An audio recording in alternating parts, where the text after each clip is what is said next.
and welcome back to the studio and also, I guess, the show. I'm John Arola. This is the Damage Report, and we are back. I am COVID negative, which makes me the only person in America without COVID. I'm number one. So that unfortunately means that my co-host is probably COVID positive. Francesca Fiorentini, how are you feeling? Oh, no. I wish I was COVID positive because that means you do things, you go out. You see the world, you've got friends, you take risks, you live life, you love. But instead, I hunker, I work, I read, I fail to sleep, and I'm COVID negative. But at what cost? At what cost? The only cool disease you've managed to get is cabin fever. Yep. Well, anyway, no, I'm totally joking. She's clean. So thank you all for sticking with us during what felt like 3 months that we were home. I think it was 3 weeks, the holidays and then the COVID thing, and it'll probably happen again soon. So I will at some point figure out a better camera and lighting situation for the home studio. Don't worry about that. But we are back, and so is the dark winter. We're gonna be talking about that in a little bit, but thank you for joining us. We got so much we're gonna be talking about in the next 90 minutes, including the tragic fire, obviously, in New York City. We'll be starting with that. A certain politician has COVID. I don't particularly care, but I guess we should touch base and talk about it. And leave some general COVID updates, but also we've got Meanwhile including sports news here on the Damage Report and animal news, by the way. Meanwhile was designed for animals and they're back. But along the way, if you wouldn't mind hitting the like button and sharing the stream, that would be great. Let everyone know that we're live, and you can send us comments and stuff like that. We'll respond as we go. With all that said, Francesca, one thing remains before we jump in. How was your show last night? Oh, it was great. Thank you. We had Alicia Garza of the hashtag Black Lives Matter movement on. Nato Green was on. We discussed Donald Trump in diapers. It was good. It was a good time. Obviously, I mean, look, it's my show. I get to do whatever I want. Full hour and a half on Diaper Don. So. Yeah, everybody listen to the Habituation Room, check it out on their podcast. Look at it briefly. At Franny Pio. Yeah. Everyone, if you could give her podcast a glance and then move on with your life. Try to forget what you just glimpsed. It was a lot about diapers, but just glance at it, side eye her podcast. Oh, by the way, can I pitch one more thing before we launch into it? JR rated merchandise. I had this last week. You guys didn't know what was happening. You didn't know he was gonna have a show, but I knew, and I was just waiting to wear this. Available at Shop TYT. You can show the world that you are JR rated. What does that mean? Define it for yourself at shoptyt.com. Anyway, I'm with it. I'm into it. That's so exciting. It is very exciting. We'll give you more details about his show. Before this show. It is, which turns out to be incredibly consequential, and there are going to be lots of ripple effects that are affecting TDR. I'll give you updates on all that as we go. But yes, it is. It's gonna come in like a wrecking ball. But anyway, we're gonna figure it out together. Okay, with that, no more laughing, no more fun for at least a little bit. We got to get serious. Let's talk about this first topic. Over the weekend in New York City, the Bronx specifically was the site of an absolutely devastating fire. 19 people. As of the most recent accounting, have already been listed as having been killed by this fire, including 9 children. Literally dozens of additional people were injured, and we want to give you the details. This is a fight that, as you've probably read, started as a result of a space heater that was left unattended. And so the flames themselves were not largely to blame for the deaths. Only that one apartment and the adjoining hallway were actually injured quite a bit by the actual fire, but the smoke was actually devastating. And because the door to the apartment was left open, the smoke was able to filter out into the rest of the apartment. It did, absolutely a tragic amount of damage. The building's fire alarms are now under investigation. FDNY Commissioner Dan Nigro says one of the alarms did alert a neighbor to the rising smoke and prompted the initial call that went into 911. He said that the building's heat was working as well. So, I mean, that's interesting news. It doesn't stop the fact that the space heater was used. And unfortunately, while one of the alarms might have worked, many more apparently either weren't hooked up or weren't working properly, or as we'll see, people had been trained to not trust anyway, and all of these things combined to result in a large amount of deaths. So we have more details. We're gonna give you quotes about what happened and give you a little bit more information about some of the people who were affected by this. But Francesca, what are your thoughts? I mean, it's terrifying and super tragic, and like so many tragedies these days, I'm reminded of the apartment complex in Florida, a tragedy that definitely could have been avoided, and I'm curious to see exactly how and where the missteps were. But it's just terrifying. 19 people is awful, and even if one of those smoke detectors weren't working, it's not okay. And these clearly, I don't know if they were tenants, but I know a large number of the majority of New York City residents are renters. They don't often always have the ability, whether the power, to actually make sure that their heating is on or make sure that their smoke detectors are working. But they also can't necessarily afford to do it on their own. So just terrifying, and I'm so glad that at least maybe more lives were spared by someone calling 911. Exactly. Yeah. And even if they could have, I mean, when you're a renter, you expect that certain sorts of things are going to be managed. You expect that the threat of fire in a big residential building should not, like, the responsibility to deal with it shouldn't have to be placed on renters. Obviously, it should be a combination of the specific responsibility of the landlord, but you also have to have the right regulations and enforcement in place at the city level, at the state and the federal level, to make sure that stuff like this doesn't happen. We already, like, again, as I alluded to earlier, we don't know for sure that we have finalized information about the extent of the tragedy, but already they're saying it's gonna be perhaps the worst fire in modern times, certainly in quite some time. It's being compared to a fire in 1990, the Happy Land Social Club. 87 people were killed when a man set fire to the building after getting in an argument with his former girlfriend and being thrown out of the Bronx club. And as we were talking about our production meeting, the Grenfell fire. Obviously, there's a lot of context that's very different in that London fire, but absolutely devastating.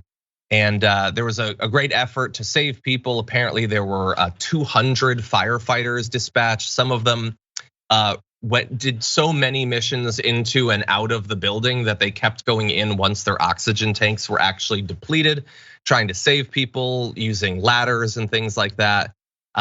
People stuffed soaked towels, at the base of doors to try to stop the smoke from getting in.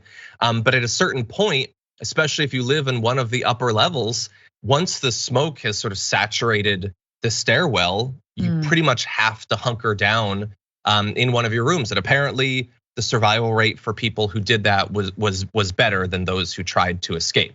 Because while, with a fire, you think of the fire as being the deadly thing, but smoke is absolutely devastating. And so, and we also wanted to let you know that, you alluded to in New York, most people are renters. In this particular building, actually, there were a lot of apparently Muslims from Gambia that were living in that building. That community apparently is heavily immigrant as well.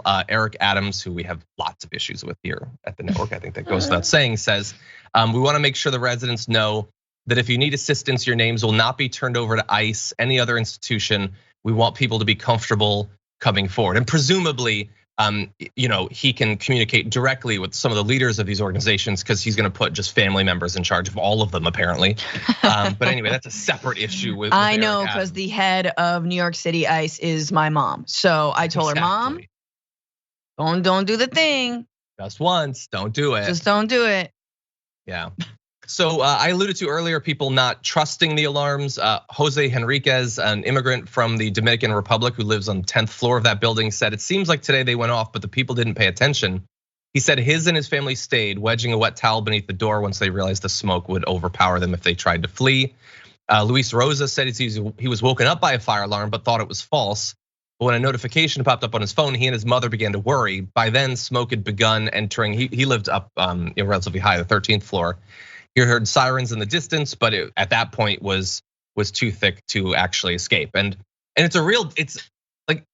it's so difficult to even put yourself in the position of trying to make that decision. Like in this case, it turns out staying in the room was a safe thing to do because the smoke was the big issue. As long as you can keep the smoke out of the room, you're probably going to be okay.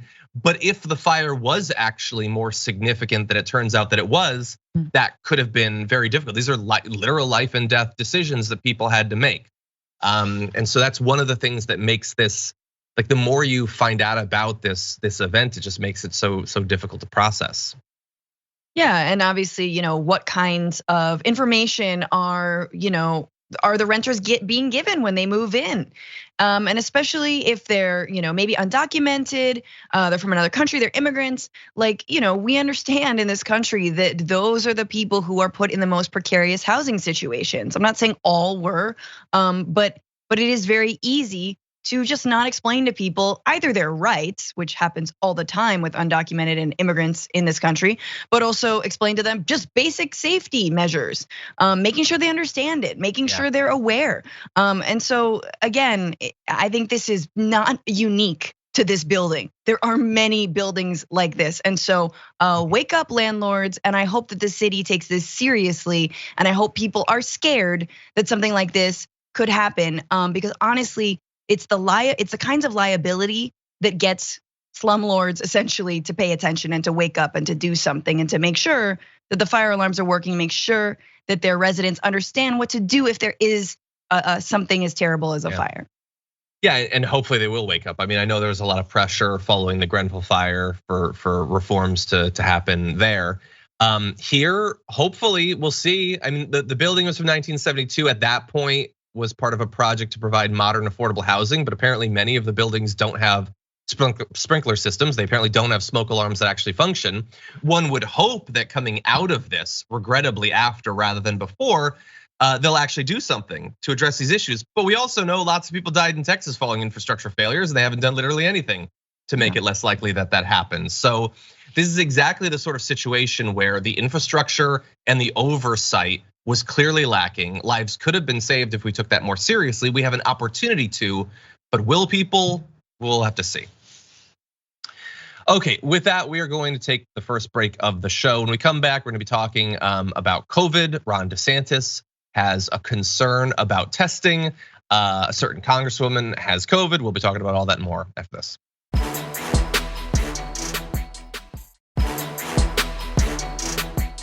Representative Alexandria Ocasio-Cortez has been diagnosed with COVID. That news came out over the week. Her office put out this statement saying, today the office of Congresswoman Alexandria Ocasio-Cortez released the following statement. Representative Ocasio-Cortez has received a positive test result for COVID-19. She is experiencing symptoms and recovering at home. The Congresswoman received her booster shot this fall and encourages everyone to get their booster and follow all CDC guidance. So you're not gonna be surprised to find out that she was vaccinated and boosted, had all of that. But as we know with Omicron, you can still get sick. Now, for the absolute lizard brains out there, that does not mean that the vaccination doesn't matter. It's the simplest point, and I don't know how people cannot understand that. But that said, while she's not hospitalized and she hasn't died, and hopefully that will not happen, hopefully the vaccination will do what it does and stop that from happening. As of right now, Francesca, she is sick and is experiencing symptoms. And it doesn't say very light symptoms, so we're left to speculate as to how bad it can be. I know from people that I know that even Omicron, even vaccinated, can lay you out like the flu. Milder means less likely to end up on a ventilator. It doesn't mean it won't be an absolutely horrendous sickness. So, obviously as a first point, feel really bad for the representative and hope that she gets over it very quickly and doesn't experience long COVID symptoms. If you want chicken soup, John will be there. He will bring it to you in a Tupperware. He will cook a chicken in a crock pot for days and it'll be perfect. Perfect tender. Yeah, if you want a foot massage, but like totally understand if you don't, that's weird. But if your boyfriend with great feet wants a foot massage, John will also provide that. But we must protect the representative at all costs. Protect her. It's awful. Yeah, people who've been boosted, it's nasty, guys. COVID, nasty. 2 years in, it's bad. And yes, getting boosted and being vaccinated greatly reduces your chance of it being really, really bad. But it makes sense, look, Senator Elizabeth Warren, a couple other senators, this is long after sort of broccoli top Paul Rand had his bout of COVID and then went to the gym. My only thing with AOC is like, why quarantine? I think it'd be a great moment to engage in some bipartisanship right now. And that AOC should really be speaking to the other side of the aisle and reaching across with her hands, just and reaching out to Lauren Boebert and reaching out to Marjorie Taylor Greene and all the other people who are definitely not vaccinated, right? That's obviously the views expressed by Francesca are not shared by TDR. That is a dangerous game that you play, shaking hands with Marjorie Greene. Oh yes, you will transmit the COVID, but what will you get in return from that hand? God only knows. So tread carefully. But anyway, obviously feel bad for the representative. She's one of the best that we have on policy and on political rhetoric, the ability to move the dialogue and all that. Sorry, I mean she's the absolute worst. If that'll get crowdsourced money to me, it's the weirdest thing that we have people that is now their career. But anyway, we do know, of course, and this is most of the coverage that the mainstream media has provided on this, especially the right-leaning mainstream media, which I define as the mainstream media, has been about her trip to Florida. And look, the fact that she came down so soon after her trip to Florida makes it difficult to discount the possibility that she got it there. We talked about her trip, after Footgate.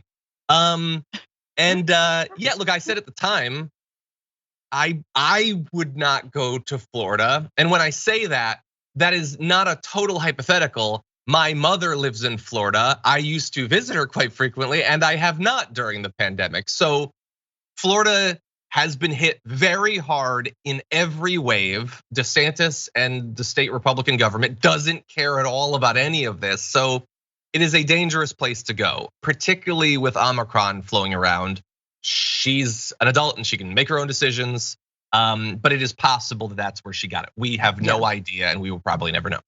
I didn't even put that together, but that does make sense now that I think about it. I was like, oh yeah, I guess she was on. Oh yeah, yeah. But anyway, just really hope that she gets through it, and I mean that in two ways. So I want to use this to try to remind people. So first of all, I hope that she doesn't have a really bad case.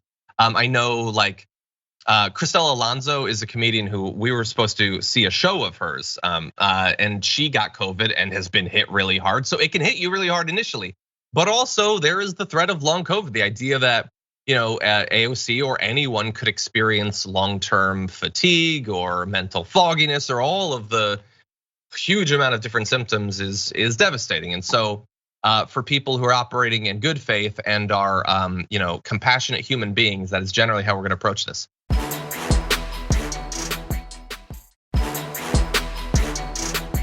The right wing responded with what I would call glee following the announced diagnosis of COVID in Representative Alexandria Ocasio-Cortez.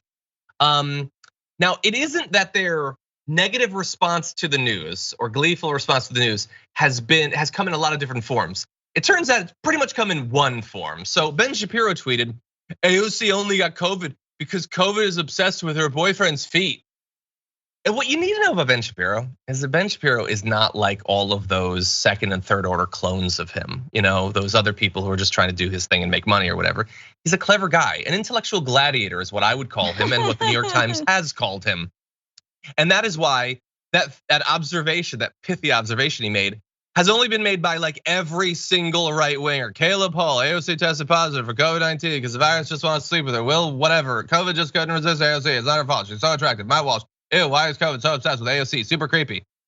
They're demonstrating two things there. One, that they're not particularly clever, not particularly independent thinking. They all came up with the exact same point. Two, if your point is that she was being irrational in pointing out that you're obsessed with her, and literally every single one of you reacted in obsessed fashion, you're not proving her wrong, you dinguses. Every one of you is proving her right. And you're all talking about feet again and wanting to sleep with her. It's super suspect. I mean, I will say when I first saw the response, I actually thought it was a good joke. I think my favorite version of the joke is AOC tested positive because the virus just wants to sleep with her. That's a good Like when I saw that, I was like, hey, that's funny objectively, even from the left. I'm like, yeah, it probably does want to sleep with her, you know? So for some reason, like I thought that was funny, but then by like the fourth iteration, Ben Shapiro just landed flat, like, cause it's obsessed with his feet of the boyfriend. Like, no, dude, you missed it. You missed it. Just retweet, homie. Give out a retweet sometimes. Sit down, be humble. Someone else got it better than you did. But obviously, yes, them going consistently talking about this just proved that they're obsessed with her even more. Here's what I will say. They don't have a lot of wins when it comes to this whole, scoreboard that no one's keeping of who on what side of the aisle, left or right, got COVID, and who was unvaccinated. I mean, like, look, at least AOC wasn't going around saying the vaccine doesn't work, COVID is a hoax, it's just a flu, go out and live your life, and only if you're obese will you ever die from this, right? Yeah. Which is actively what people who are now dead, people on the right, Ben Shapiro's peers on AM radio and other podcasts, Herman Cain dies. They don't even, not a tweet from a man, Herman Cain. They don't care. They don't care. No. Let's use it to dunk on AOC. QAnon people, like half of the main QAnon people have now died of COVID. I know it's so bizarre. I do want to just correct you, like retweeting someone, like that is not how you build clout. You take their point and you just tweet it yourself. And then the next day you retweet your own thing. This apparently actually works. I see people who do that to me. Are you surprised that I'm not popular on Twitter? Anyway, yeah, by the way, and look, here's the thing. They have to get in for the cheap joke because their base is very simple to please. Just imply that AOC equals bad and you will be just fine. But I want to give credit to Matt Binder, who pointed out AOC avoiding COVID for nearly 2 years while in New York City and DC, but getting it after spending like a week in Florida is not the own conservatives think it is, which is totally true. Oh, by the way, they believe, we have no idea where she actually got it or when she actually got it, but they had that whole like week-long news cycle of AOC was maskless in Florida. But that is what you say people should do. And she got sick as a result of, in your view, taking your advice. Now, thankfully, she only has symptoms and she's not in a hospital right now because she also took doctor's advice. But if she just took your advice, she might be in for a really rough time. And so again, like they don't even know what point they're making, and they don't have to. All you have to do is demonstrate this is a person, this is going to be the target for your scorn and your derision, your condescension. I will provide that for you. And they in turn will provide retweets and money and a career and all that. Also, I want to briefly note, there's some other people. I'm going to choose not to give them individual reach by mentioning their name. But earlier in the day, before this news broke, there had been a headline that some Amazon workers that she had said she was going to march with were disappointed that she was missing the march with them. And so people whose entire career is just attacking AOC, like implied, oh, well, obviously she's a sellout. That's what she wouldn't do. I mean, forget the fact that she's marched with workers so many times in just the last year, but no, she's just a sellout. She had COVID. And so this is where the bias specifically makes it impossible to do what is supposed to be the job that you're doing, which is providing accurate, enlightening context to the news. So if you were rational and you were able to say, you know what? AOC has marched a lot this last year. She said she was gonna do it, and then suddenly she doesn't appear during a massive wave of COVID. You might have been able to figure out, oh wait, maybe something bad happened. But if you're a lizard brain, a smooth brain, if your brain is infested with worms, you had to try to own her and you missed out on an opportunity to actually understand what was going on in the world and to draw the exact wrong conclusion and make yourself look stupid as a result. So that in the words of Cardi B, they do anything for clout, and whether you're on the left or the right, or if you are not, and you just make AOC the center of your entire world in politics, but especially if you get mad at it. Like it's one thing to be like, yeah, I support generally. I'm gonna be honest when I have criticisms, but if you make your whole identity just being mad at her, doesn't matter what side. You're doing it for clout. We can smell it a mile away, and it is very, very sad. But look, it's a brand, I get it. You're trying to bite off of that. You're trying to lick that lollipop. You're trying to get them followers. whatever you want to do. But yeah, it's I also think that this is, as we move into a time, obviously, where politicians are more and more treated like celebrities, treated like silver bullets, treated like, okay, they're gonna be, the answer to all of our problems. It is incumbent upon us to kind of walk that back a little bit. Let's not assign AOC superpowers the way that the far right assigns her superpowers, and the way that the far left, sometimes the bad left, the dumb left, can assign her superpowers. Why didn't she do Medicare for all yet? Like, these are the kinds of things we gotta like slow walk here. She is actually not that powerful.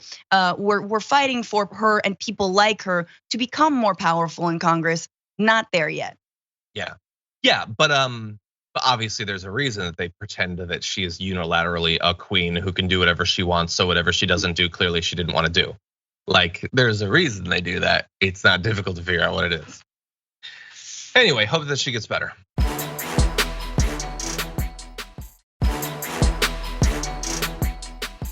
Okay, with that, let's jump to this video. Now think about it, before COVID, did anyone go out and seek testing to determine if they were sick? Yes, I think sometimes it has happened. I think Nostradamus actually hypothesized that at one point they would. No, that was Ron DeSantis. He is both an actual elected official, the governor of a state, and a full-grown adult. And that was the point that he had to make. Now understand that he does not want you to get tested for COVID. Why? Because a lot of you will then be proven to be sick, and that will be a demonstration of his failure and the failure at large of American society and government. And he doesn't want you to know about that. He wants you to be ignorant, even if your ignorance leads to you being incredibly sick and possibly dying. And so that leads him into saying insane things. So let's give a little bit more context to this. Here is more of what the actual governor had to say. Now think about it, before COVID, did anyone go out and seek testing to determine if they were sick? It's usually you feel like you're sick and then you get tested to determine what you maybe have come down with. And so this is kind of a new thing where they've been saying just go out and test all the time. And again, you're free to do it, but I think what the DOH guidance from Florida is saying is that is unlikely to yield very much clinical value for you. And it also creates a lot of second order follow-up problems. It's essentially a lockdown by stealth in the sense of if you test positive but you're not sick or have symptoms, you may have to isolate. They don't even know, the test can't tell you if you're even infectious or not. Yes, but we also understand that people who are asymptomatic can spread it. The whole point of getting tested is to not spread it more. So one, potentially to get you the help that you need, but also to make sure that you don't needlessly infect other people. He understands that, but has to pretend that it's not true, Francesca. What did you think about the points that he attempted to make there? Is this like a boyfriend gaslighting you about like not getting an STI test? I mean, did you ever think that like the leading cause of positive STI tests are tests themselves? And here's the thing. That would inhibit me from like, going out, seeing my boys. And like, I love you, babe. And why would we, we don't need to bring stats into this relationship. Like, it's so clear. It is so obvious. I can't believe it's Simpson-esque, right? How dumb he sounds. Yeah. And yeah, so I don't know. I look at that and I'm like, is this actually the future of the GOP? Is this the guy who's gonna inherit Trumpism? Maybe.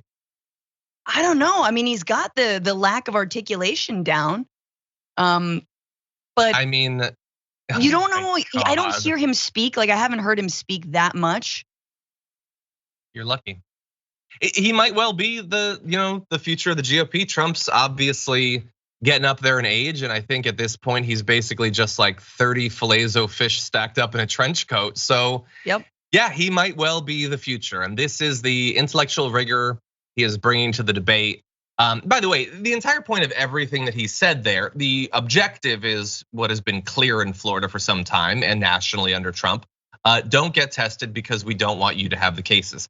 Trump is more bumbling, and so he goes in front of a crowd and says, I said slow it down. Slow down the testing. DeSantis says the same thing. He just makes it sound a little bit more nuanced. He comes up with this term stealth lockdown, because they know right-wingers don't like lockdowns. Ergo, we just call anything we don't like a lockdown, and that means they will turn against it. While spreading a message that you might be sick, many of you are unvaccinated in Florida. Getting a test might be the only early heads up you need to start taking this seriously, but we don't want you to. If only, Francesca, there was like a movie out there about refusing to acknowledge a threat that's right in your face, and we have the science, but don't pay attention to it, just don't look at it, you know? If only we had that. It felt much more like an allegory for the pandemic. I know it's supposed to be about climate change, and in the long run it is, but in the short term, I was just like, yeah, the pandemic, the don't look upness of the pandemic. Yeah, you guys ever realize like, when you go outside with an umbrella, it like stops raining, and like why do we need this umbrella in the first place? You know, yeah. Like it's almost like the umbrella caused the rain. You guys ever know that? You know, when you bring an umbrella, it always rains. That's weird. It's like a lightning rod; it just draws it. By the way, they found recently, it was announced, the Florida administration, DeSantis administration, found 800,000 to 1 million expired tests in a warehouse. Now, that sounds bad that they wasted all those tests, but they have a defense. They say there wasn't enough demand for them. So if that's the case, why are you going out there and telling people don't waste these tests, don't get needlessly tested? You apparently have them just rotting in a warehouse. Yes, I think we can afford to give them out. And by the way, I just want to give a little bit of credit to, we're gonna skip his wife calling for cancer screenings, because again, screenings for disease are good. But anyway, Joshua Tanzer, I want to give credit. He noticed something visually in that video and says it's weird that he's standing in front of a sign that says hurricane preparedness. Think about it. Did anyone used to track hurricanes? Doesn't this tracking just cause people to take shelter from hurricanes that might actually not do any damage to them at all? Totally true. Don't you guys know that only obese people die in hurricanes? Exactly. Proven. Like, but you gotta have at least 3 comorbidities. Yeah, exactly. Oh my gosh. And like high speed winds. Oh, you can't withstand a 150 mile an hour wind? You gotta listen to more Rogan, take them supplements, baby. Exactly. Grab onto something metal and just dig in. A 200 mile per hour stop sign can't get through these abs. By the way, here's one reason he might want the testing to stop. What do you think Florida's COVID numbers look like? Let's bring up the chart. Not good, not good. Now, the deaths are still low, although rising. The absolute number is low, and fingers crossed that they stay that way, because hospitalizations have been climbing. And if we've learned anything over the past year and a half, which no one has, cases go up, and then hospitalizations going up, and then I don't know, I don't remember. Probably nothing, don't worry about it. Don't look up at the rising case count. Anyway, with that, we are going to take a break. But when we come back, we have a little bit of an idea of how Omicron is playing out nationwide. And is there or is there not a new Frankenstein COVID variant coming? We'll give you that information after this.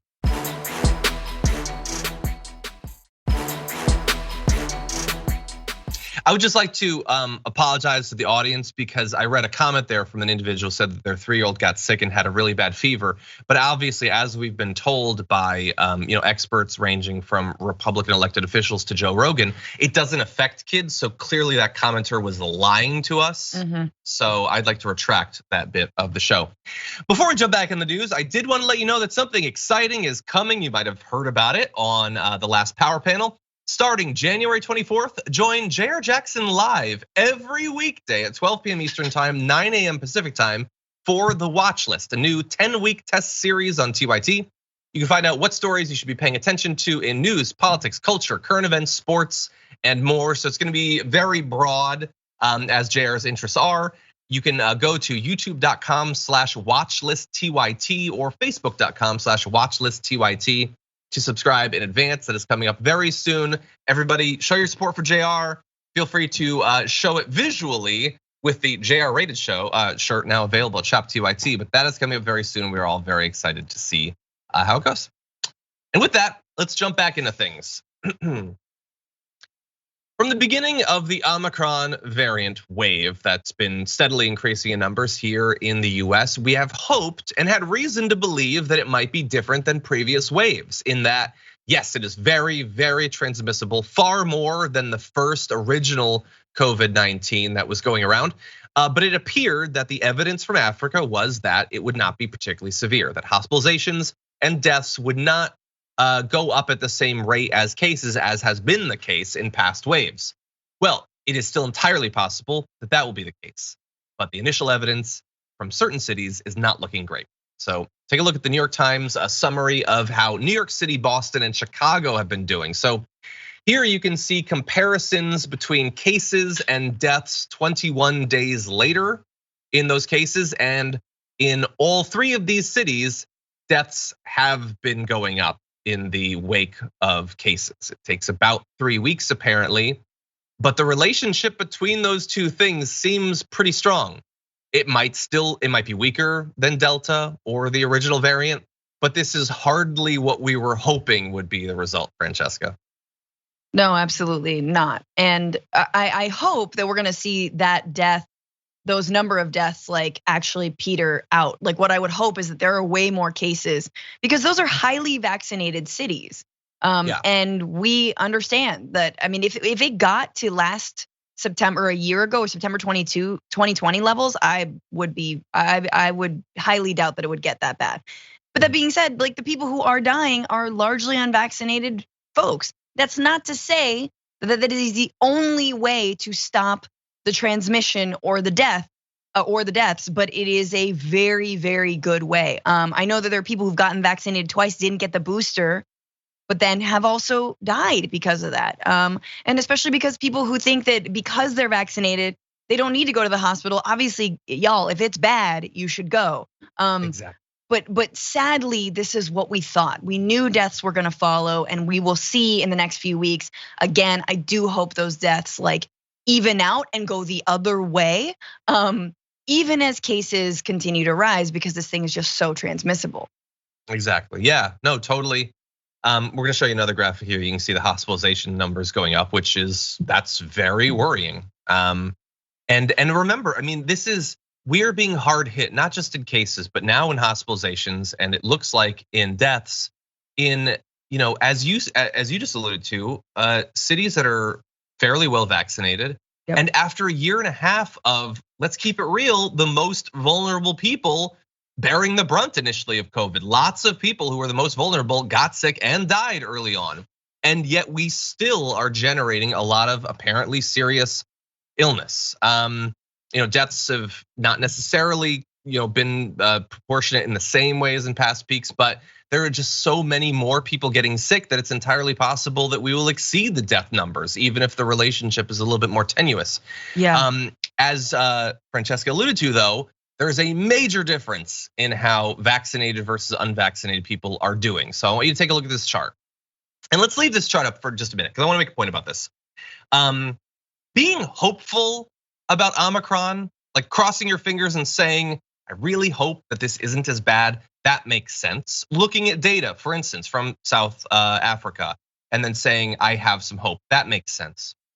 But there have been so many people, you can go back if you want. There have been so many people who have so giddily declared that the pandemic is over. And some of them are just right wingers, like Brian, not Kilmeade, Gutfeld, the other Kilmeade. Gutfeld has been saying it's over, we're done with this. But also some of the post-left people are like, don't listen anymore. We're done with this, we're moving on. It's not serious, you don't have to worry about it. Or have been like, because they've been made so much money last year off of encouraging people not to take vaccinations seriously, will not want you to pay attention to that chart. That even if it is more mild, it is because of vaccination that it's more mild.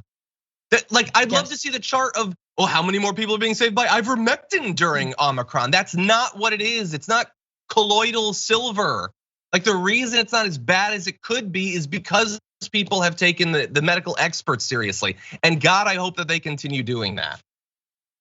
I think I've been frustrated for the last few weeks. Number one, as a stand-up comic, as an artist, I think a lot of folks are not doing shows, not going out. Some people still are. That's the only way they can make money. It's their only livelihood.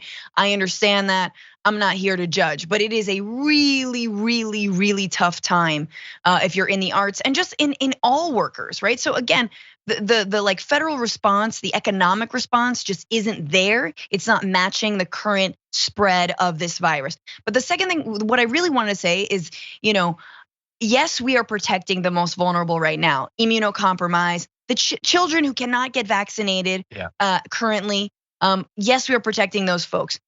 But we're also protecting the unvaccinated. We are going out of our way. People are staying home. People are not going out. People are not living their lives to the fullest, canceling trips, canceling gatherings, because the unvaccinated think that, Bill Gates is gonna inject Windows XP into their bloodstream. Like these are people who think that once again, that they are somehow oppressed, that they are because they have to show a vax card. How dare you? No, honey, you're a special class. We treat you special. We bend over backwards. You get all the hospital beds. You get us to stay home. You get us to freak out because we don't want to stop the spread because you guys are the vectors for this thing. You guys are the ones who might die. Yeah, we might also get sick, but we are not gonna die. So who is oppressed here in this situation? And I'm kind of tired of it, honestly. I don't know, like I am very, very tired of protecting the unvaccinated. Yeah, no, you're totally right. Yeah, and it again, like if we talk about stakes, like it's, oh my God, they say maybe in 2022 you'll need another shot. Okay, then I'll go to Walgreens and I'll get the shot in 10 minutes. That's what I'll do. I'm probably also gonna go to Jack in the Box 75 times this year. Errands are not the worst thing imaginable. I don't get, it's literally free. You are so like crazily privileged in this country. You can just get medicine that'll save your life in this one very narrow case for free at stores all over the place. No, I don't want to, because again, as you pointed out, I'm worried about XP. I mean, imagine Vista in my heart. Imagine like we talked about the tests that are being wasted in Florida. Yeah. The reporting yet to be done about the number of wasted vaccines that I know has been, but my God, when we take a stock of all this, meanwhile, countries in the global South can't even get their hands on a single dose, so. 100%. Okay, with that, let's jump into our last story of the hour. Georgia Senator John Ossoff is going to be introducing a bill to try to stop politicians, members of Congress, from trading individual stocks, which I love. It's something we've been talking about here on the show for some time. It's probably not going to make him very popular with one of the leaders of the Democratic Party, Nancy Pelosi, who recently had this to say about this question of corruption. Should members of Congress and their spouses be banned from trading individual stocks while serving in Congress? No, I don't know to this second one.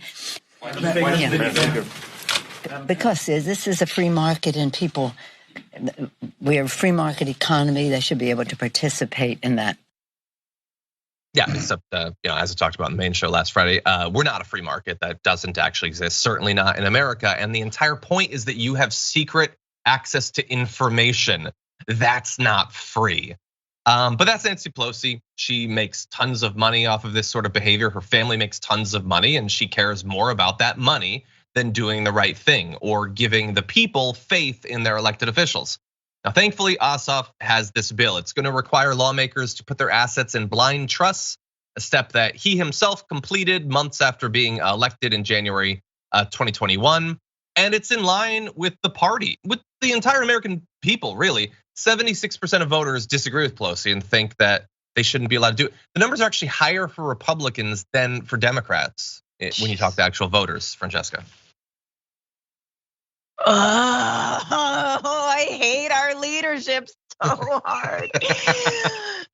This is, this is the thing. Like, Nancy Pelosi has something like, she's worth something like $46 million. She's got something like $30 million in tech stock. I think it's great that Senator Ossoff is introducing this legislation. basically flying in the face and throwing mad shade at the Speaker of the House. Because it's basically saying, no, we're going to turn the page on this style of Democratic leadership. We need a new style of Democratic leadership. And by the way, as you just pointed out, it is wildly popular to bar Congresspeople from owning and trading stock while they are legislating around the financial sector. It is a no-brainer, and it is so popular. But once again, Democrats and leading Democrats hate doing things that are popular. Because worse comes to worse, and they lose power. They lose the midterms. They lose the White House. What happens to that stock of Nancy Pelosi's? Nothing, baby. It still goes up and up. She's got nothing to lose. She's not for want. It's all the rest of us who will lose. Exactly. Yeah. It's obviously they shouldn't be allowed to do it. It's insane. Like, insiders in these companies aren't allowed to do insider trading because they have secret information. If you do, why shouldn't you be restricted in the same way? Obviously, and it's popular. It would be a very popular move. We saw how angry people were. Like Ossoff literally got into office, at least in some small part, because people were infuriated with the two previous Republican senators in that state clearly doing insider trading during the pandemic. So, but again, like morals, the pragmatic political strategy or whatever mean nothing in comparison to Pelosi making more money that will have literally no effect on the quality of her life. She has $46 million. She's like 1,000 years old. What is 50 million gonna do for her? What is she doing with her money that she so desperately needs millions more? You don't know the ice cream she's got access to. There's one where they freeze the udder and you squeeze it out like a soft serve. It's just like these people have a horrible addiction. It is a mental health problem. You call it dragon sickness, call it whatever you want. They are obsessed with pointless additional wealth. And we are all suffering as a result of it. It is time we have a national intervention. We need to sit them down, talk to them about their problem, and then get them into recovery, which is out of elected office. Yes. And so I'm very glad that Ossoff is doing this. Ryan Grimm confirms that he's written the bill. He's also looking for a Republican co-sponsor, which he apparently doesn't have yet. Although Texas Representatives Michael Clout and Chip Roy have come out against Congress owning individual stocks. So maybe they'll join up. Apparently so far it hasn't happened. And there have, by the way, been other bills.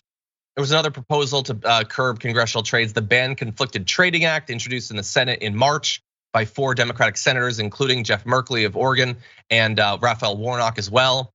In the House, there was a bipartisan version of it backed by Representative Alexandria Ocasio-Cortez and Chip Roy, among other Democrats and Republicans, but it was more limited.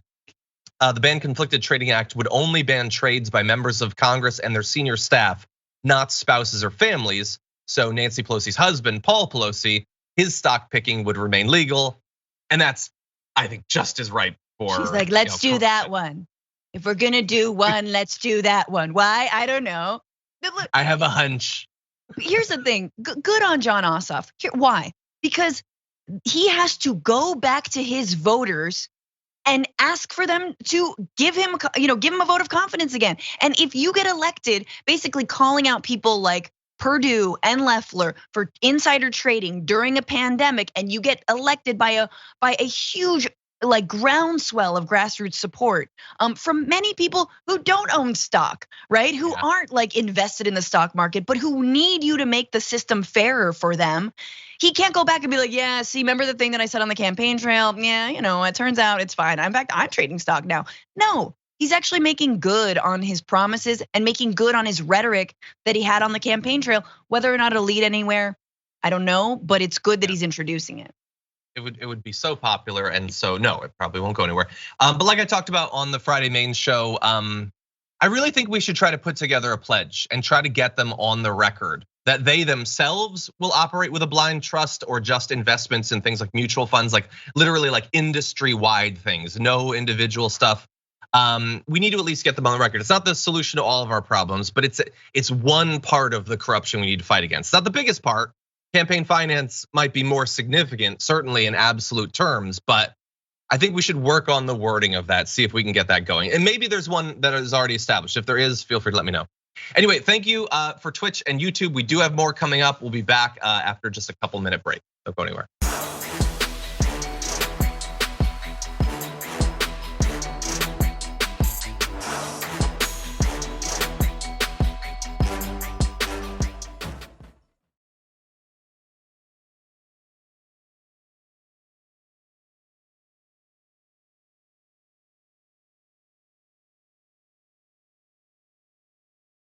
Thanks for listening to the full episode of The Damage Report. Support our work, listen ad-free, access members-only bonus content, and more by subscribing to Apple Podcasts at apple.co/TYT. I'm your host, John Adarola. I'll see you soon.